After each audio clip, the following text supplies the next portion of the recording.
Welcome to From the VC's Bookshelf, a podcast from TBR, the College System of Tennessee, the state's largest higher education system.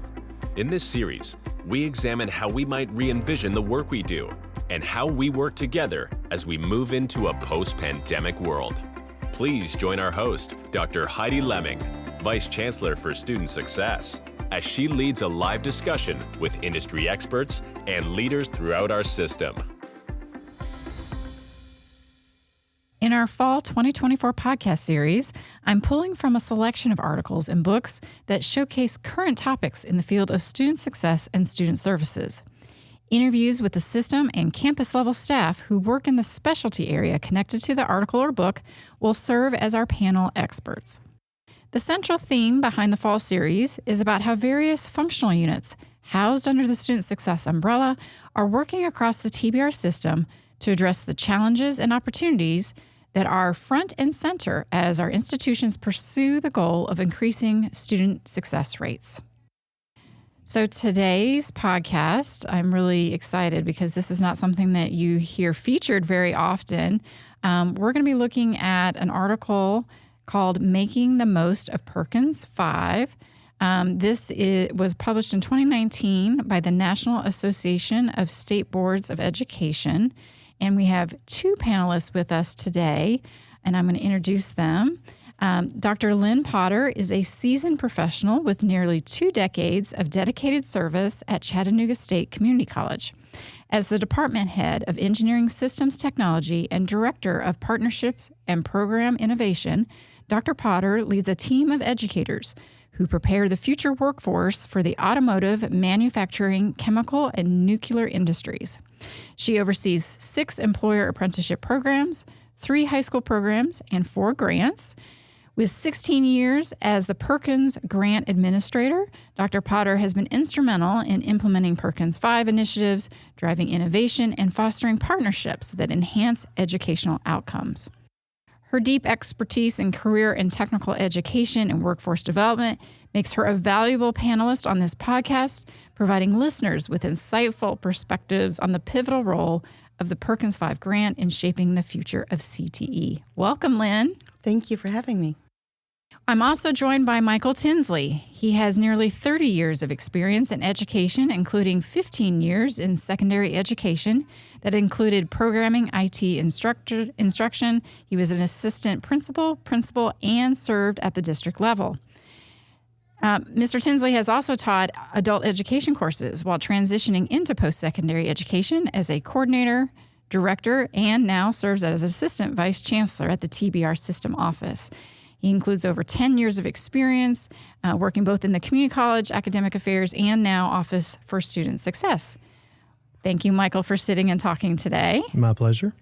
So again, we're focused on an article that was written specifically about Perkins 5. This was written a couple years ago as the program was being rolled out with revisions, I guess is the fair way to say that, right?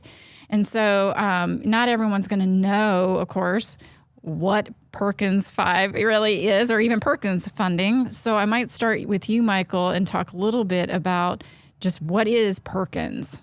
So for listeners that are not familiar with Perkins, there's a terminology within post-secondary education about Perkins loans, and this has nothing to do with that. This Perkins grant is very specific to career and technical education. It goes back over 100 years in the Smith-Hughes Act that came out of Congress in 1917. And at that particular time, career and technical education was focused on agriculture. So we had land grant institutions that came along in the decades following that particular funding supported.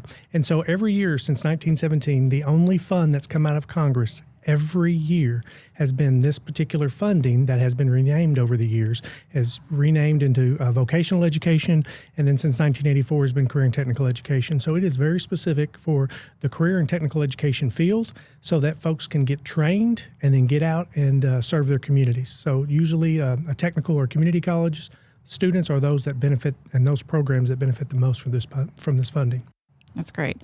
And changes in the most recent Perkins, did you want to kind of mention kind of what some of the changes I mean, Or- and the most current iteration is focused around the CLNA, which is the Comprehensive Local Needs Assessment. That particular process is what our colleges utilize for their program advisory committees. And so it's a plan to work with stakeholders. And those stakeholders include students, parents, other educators, secondary and post-secondary partners, and workforce individuals within those particular programs, such as if you're in a welding program, you would have welding industry partners that would be a part of that program. And they get together and they discuss the needs of the program, what is necessary in order for students to be successful in our community and in that particular field to support the economy locally, regionally, and statewide. Mm-hmm. So, Lynn, you're working at a campus. So let's bring this down kind of to local levels. Michael's been kind of describing, of course, the federal program and what we might be looking for, within regions or within the communities. But what does this look like for you as a Perkins coordinator, how these funds are used?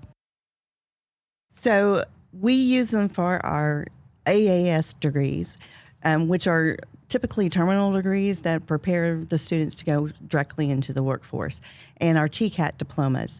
So those are the clock hour degrees where students spend about a year learning a specific trade and, again, to go directly into the workforce.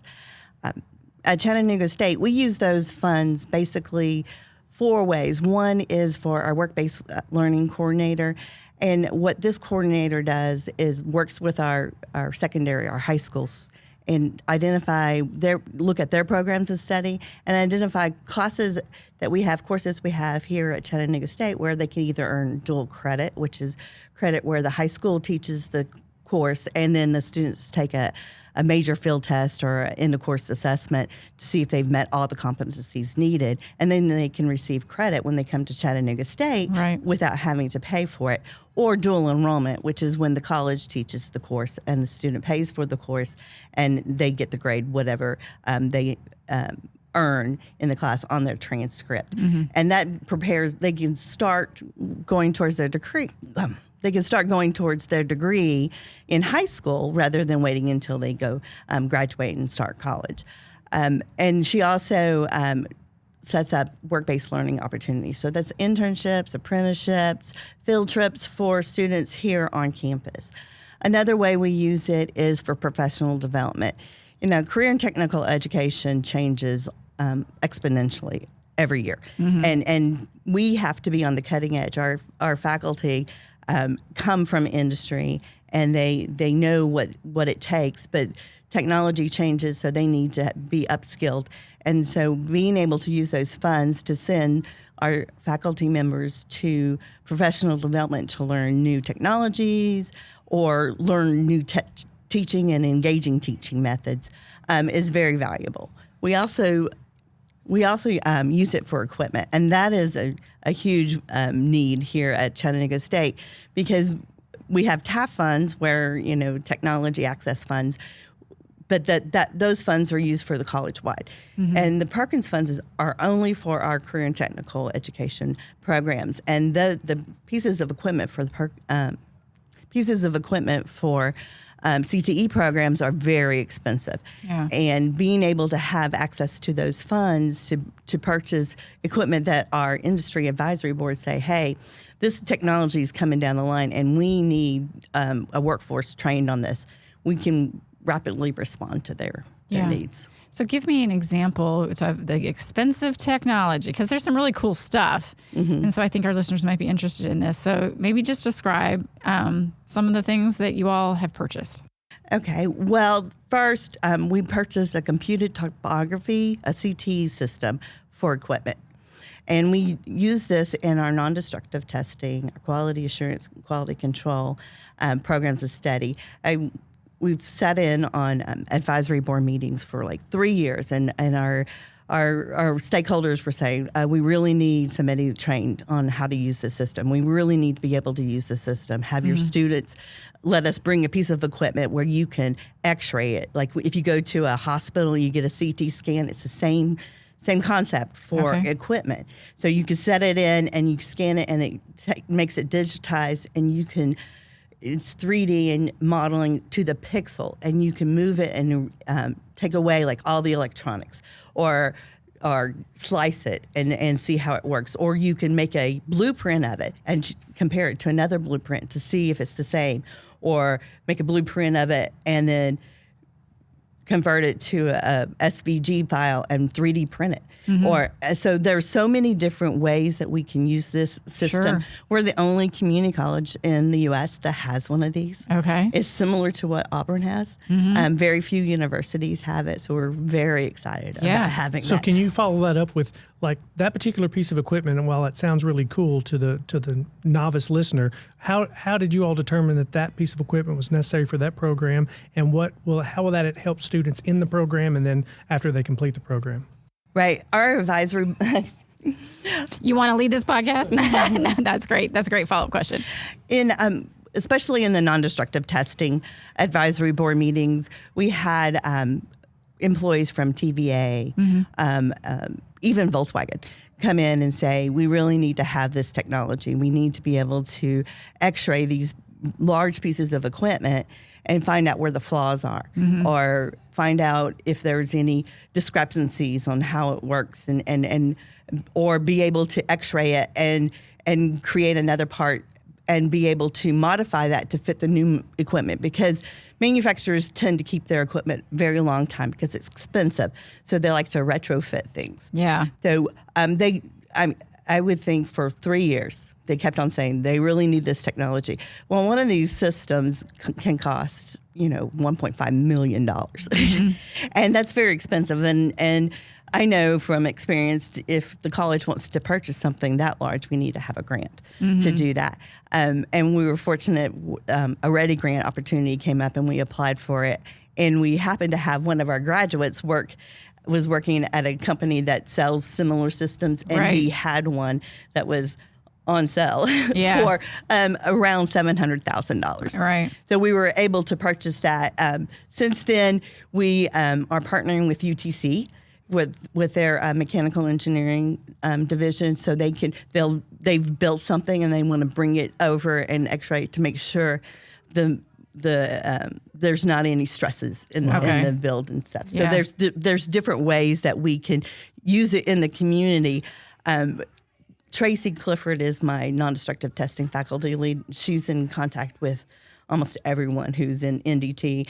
Idaho National Labs says that our Idaho National Labs is super excited that we have that, because there's our students who go there for internships are now able to use that testing equipment to do non-destructive testing. Yeah. So it just immediately adds a value add to our program of study. That's great. And that's kind of why I wanted her to answer that question, is because then it makes sense. Like, oh, okay, you just didn't buy this nice new equipment because it was really cool. It's because your business and industry partner said, hey, we need your students to be able to operate this and be able to, when they come to be employed by us, to be able to benefit us as a company based upon their education. So that our colleges in Tennessee, our technical and community colleges, react really well to business and industry locally, and that's part of our mission as a system, is to prepare our students, but to prepare them for what our business and industry partners need. Right. And so that was just a perfect example of how Chat State is doing that, utilizing Perkins funds to do that. And our colleges are doing that across the state. Well, and so that would be my follow-up question to you, Michael, really is, so,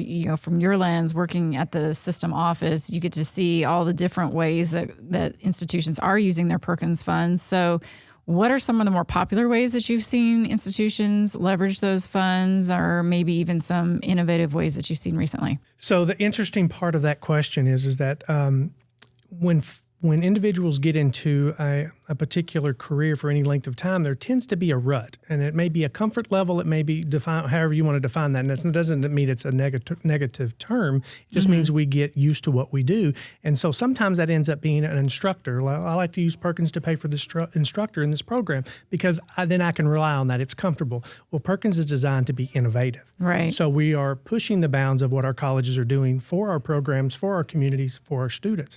And so sometimes we meet twice a year with the Perkins folks at every college, and so we meet with them and we have these discussions about, what can you see coming down the road for potential opportunities? What are you envisioning? Because one thing that we do know at the system level is that we don't know the communities that these colleges exist in. I don't know, while I know some of the businesses that Lynn works with in Chattanooga, I don't know their needs. Like the example she just gave, I would never have thought of that, but she does. And so having those conversations across campuses, across colleges, sparks innovation and thought. And so even into the point of different programs that while Lynn works with a handful of programs, she's willing to obviously provide funding in Perkins for all of those programs, depending on what they're looking at and doing. And so when colleges seek to get approved for the funding, we really push back on them, and not in a yes or no that we don't want you to do that. Because if it's allowable, I'll say yes, but I will push for the innovation. So if you've asked for an instructor last year, why are you asking for an instructor this year? Is there equipment? Is there something on the front end from your advisory committees that they say, hey, we really could use in the automotive area?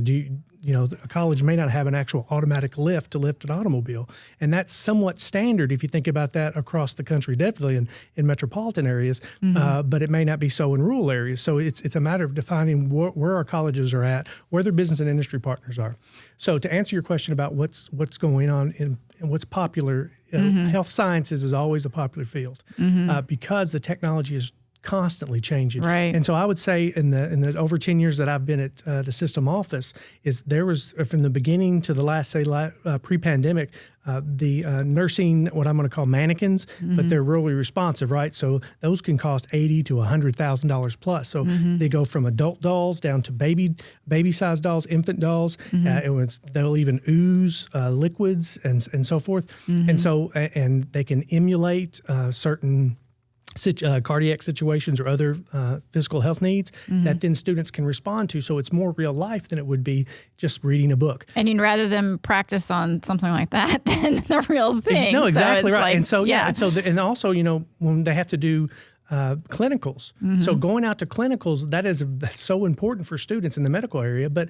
pre-clinicals, what can they do hands-on that also meets that need? And so we were just discussing before we went live on the podcast is that there are also 3D models in the health field. They're 3D simulation model tables. And so we have some colleges that are starting utilizing that. So they can get there's a table where you have an image that floats above it of a physical body, and you can turn the body around, you can see the internal organs. And so it's kind of, you would consider sci-fi, or what you might see in a movie is realistic now. And those are pricey things. Those might be $100,000 or more each. So there's no program that's just going to be able to buy that on their own. But this particular funding source allows a college to plan forward each year to say there's something on that our advisory committee is really talking about that we need within our program. Yeah. So simulations are a big thing.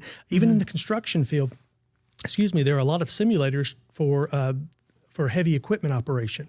So there'll be those simulators where students can sit in, or a welding simulator. So simulators have been really big. Just probably pre and now post-pandemic have been really large as far as trying to get simulators. And so anything that's technologically based has a heavier price tag that a program just can't put into their regular budget. So usually technology-based items are those. The other part, since 2010 in Tennessee, the Complete College Tennessee Act, which focuses a lot on getting students to get college credit while in high school. So Tennessee's been really ahead of the curve over the last 14 years in doing that. And so we've seen that more and more as we've went on these last 14 years. And Perkins is able to assist in that process with this programming. So sometimes we want to start another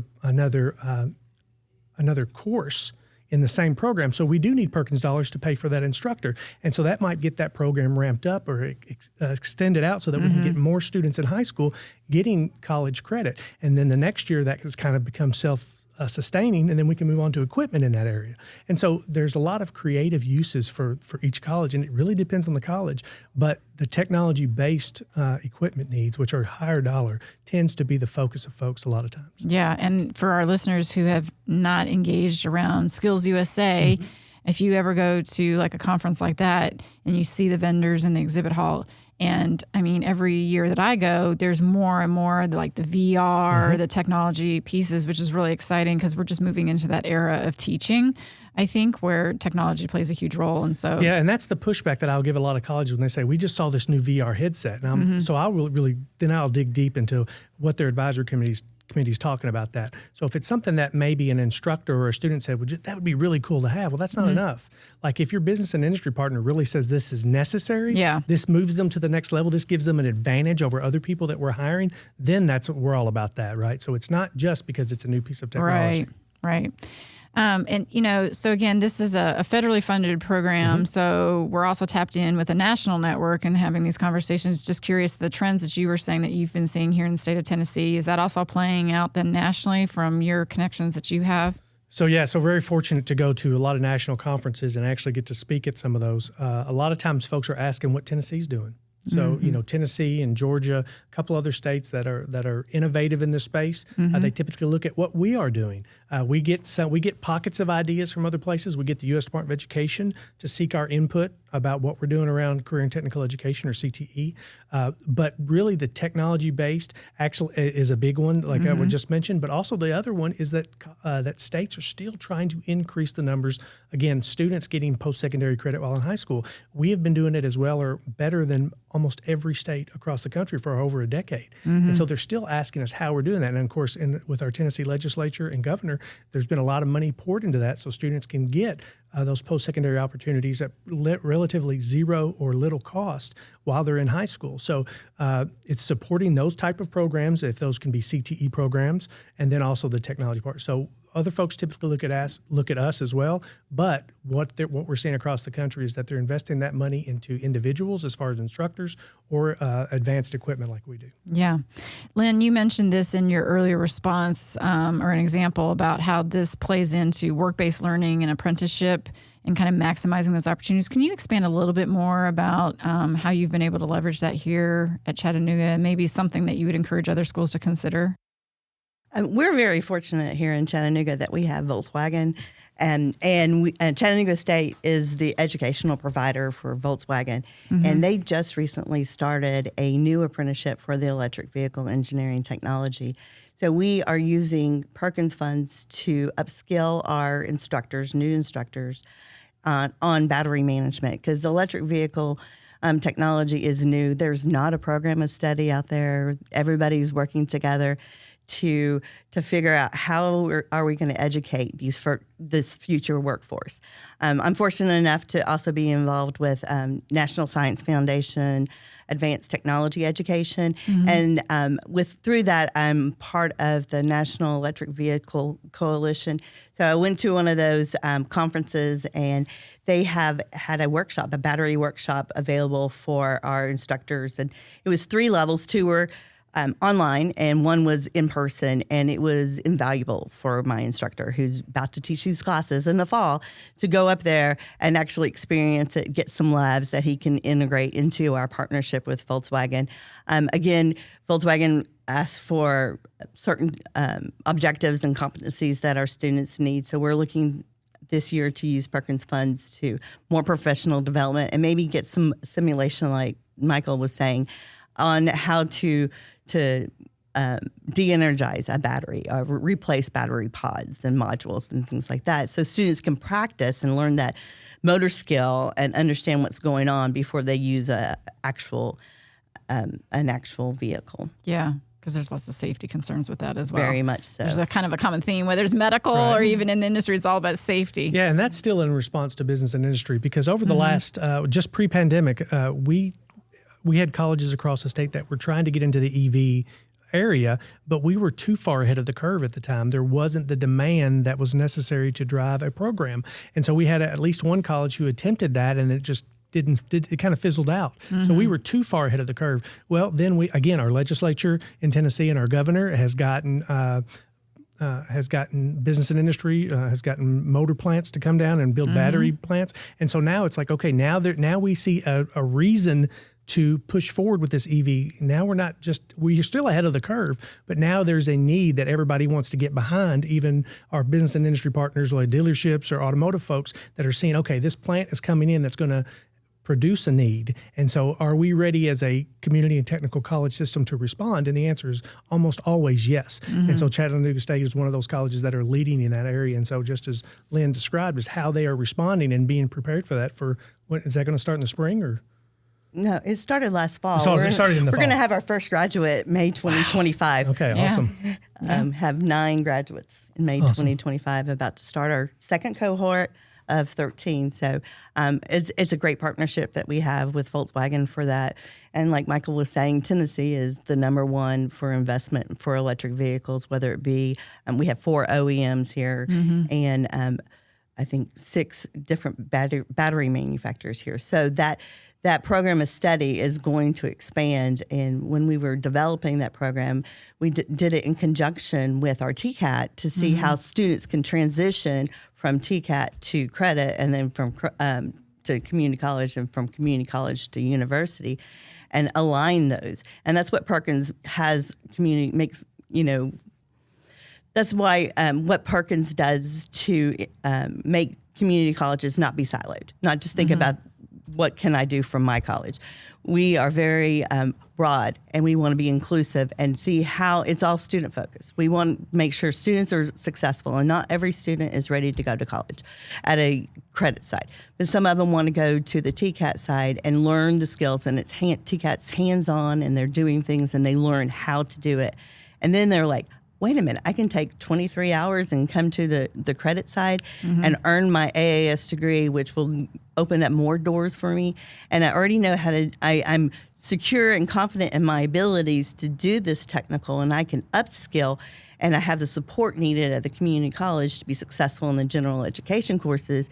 And they come across and then they do it. And it's super exciting to be able to think holistically for the student. Yeah, that's great. And I would love that you just connected that to the whole entire pipeline, right? So it's not just focused on the one type of institution. That's great. So when we think about Perkins, are there ways that folks can be a little bit more effective in using those funds, things that you've thought about in terms of how that could be done differently? So the federal legislation gives us kind of a wide berth of what's allowed.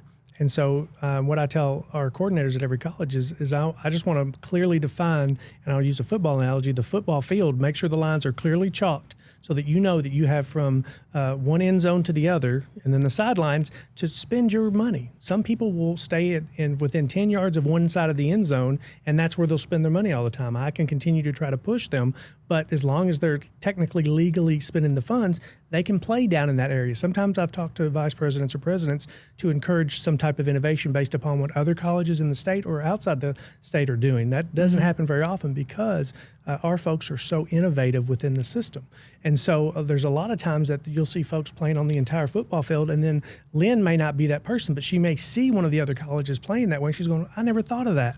And so to answer your question more succinctly is that getting those folks together that are doing things across the state is really the best thing that we offer, is for them to get together twice a year and really have those discussions and talk about different programs and how they're utilizing those funds, because there's almost always multiple ahas.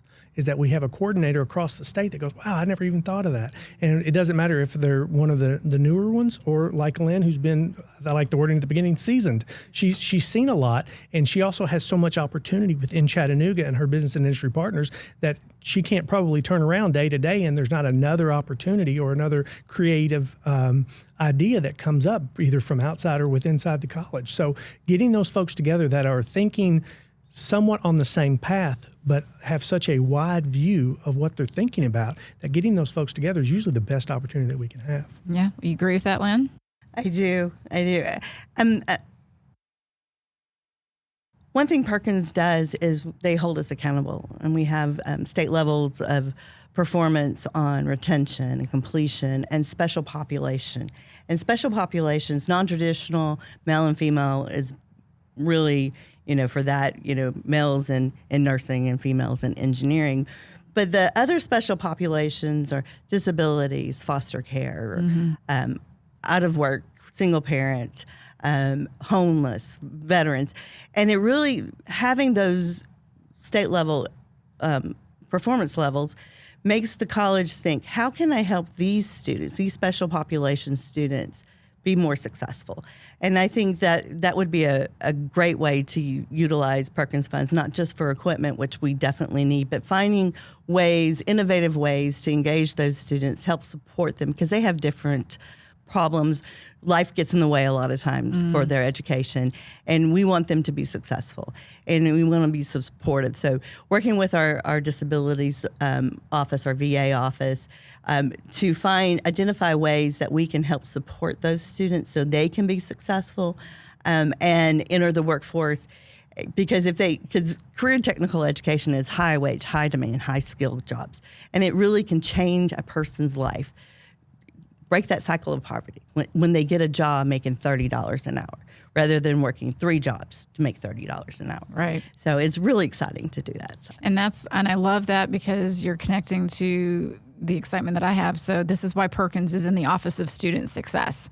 So it is not just about administering a federal grant program. It's about the program itself supporting the larger mission that we have in student success, which is looking at the different types of students that we serve, how we can more effectively serve them, how we support them in their education. And that is at the heart of what the Perkins funds are supposed to do. Yeah, and fortunately, I've been, over the years, had plenty of opportunity to speak to national politicians and their staff about Perkins and the intent of the law as they're looking at reauthorizing it each and every time that they do.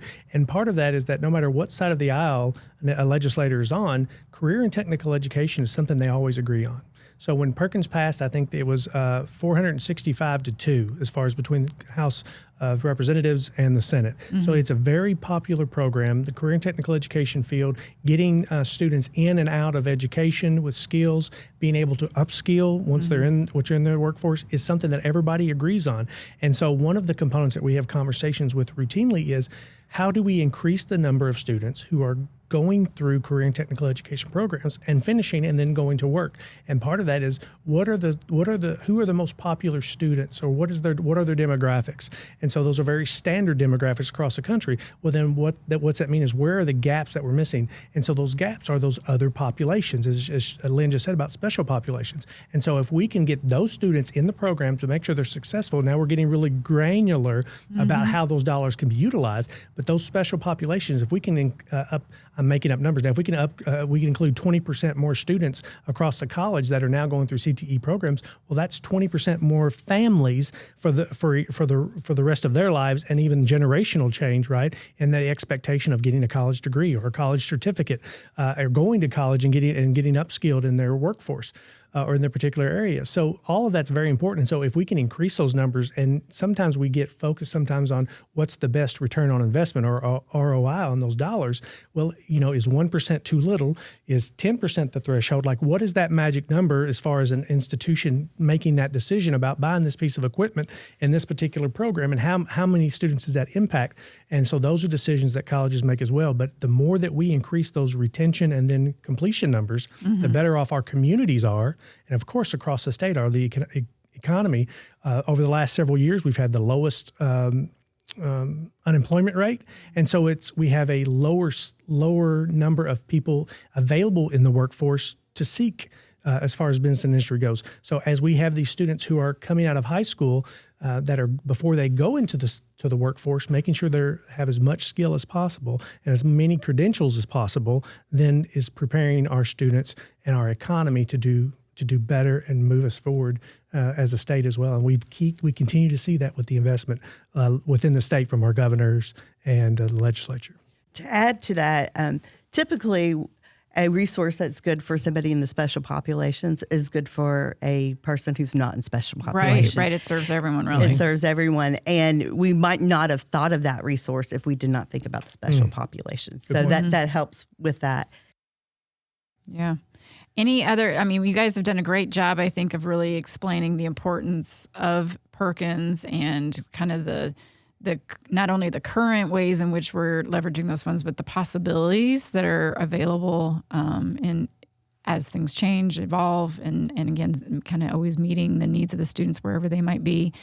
Any other kind of final thoughts as we wrap up our discussion today about something that you want to make sure listeners really know about Perkins?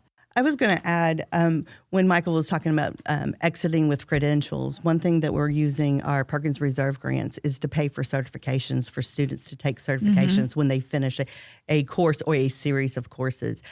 For instance, in welding, if somebody wanted to take an American Welding Society certification test, a welding test, it's typically $500, and that could be restrictive, cost prohibitive for anybody to take. But with Perkins grants, we're able to buy vouchers for students who are in these. So when they take a intermediate or advanced welding class, they can take this certified welding test, and if they pass it, they have that credential that automatically adds to their employability. Another example is any CompTIA test. So that's for network plus security plus any of those tests run between $350 to $550 per test. And we're able to let our students, when they finish a couple of classes in our cyber defense or our networking course, they get to sit. That's part of their course. They have to sit and take that test. And if they're successful, great, they have that certification forever. If they're not, well, then they need to remediate and they can take it again. So these are great opportunities that we're able to offer our students because we have Perkins funds. Otherwise, we would not be able to. Yeah, and Len, what I like about that too is, again, reminding our listeners that just going to get your degree is not necessarily enough to enter a profession. Sometimes, these professions do require these certifications, and there's that added cost. So for our listeners, we're always looking at innovative ways to resolve those barriers that students still might face even after they complete a degree at one of our institutions, like a certification. Yeah, I would add, the only thing I would add to that is that no matter who our listeners are currently, whether they're a student, whether they're a parent, whether they're an educator, whether they're a business and industry partner, even if they're a legislator or another type of politician, is if this is of any interest at all, talk with someone at your local college. Whether it's a technical or community college in Tennessee, have a conversation with them about Perkins and how that can be a benefit to you or to a business and industry that you're interested in. And let's have that conversation because, again, we're trying to widen our perspective on what needs to be done, but we need all stakeholders at the table. And so if someone is listening to this and they think that they might have something to add, or they might even want to help or to assist in that process, we can find a place for you, or we could maybe partner up in order to do something better for our economy and our students and our programs. That's great. Thank you, Michael and Lynn, both for sitting with me today. This has been a really great conversation. I feel like it'll be really informative for our listeners, and look forward to seeing what happens in this space in the coming years. Thank you very much. Thank you. Thank you for listening to this edition of From the VC's Bookshelf, brought to you by TBR, the College System of Tennessee, powering the state's economy and changing the lives of thousands of graduates, starting successful careers each year. To learn more about upcoming book selections or to register to attend discussions live, visit tbr.edu/bookshelf.